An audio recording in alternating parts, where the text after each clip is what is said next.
साथियों, हम लोग बैजनाथ धाम के दर्शन कर करके हम लोग आ गए हैं स्टेशन पर।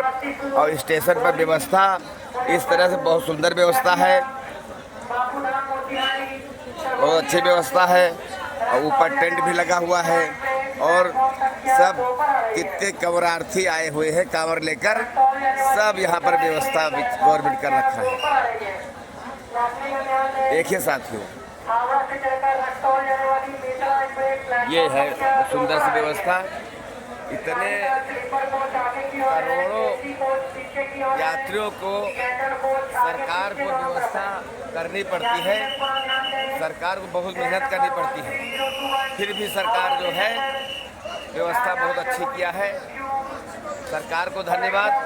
थैंक यू साथियों, नमस्ते।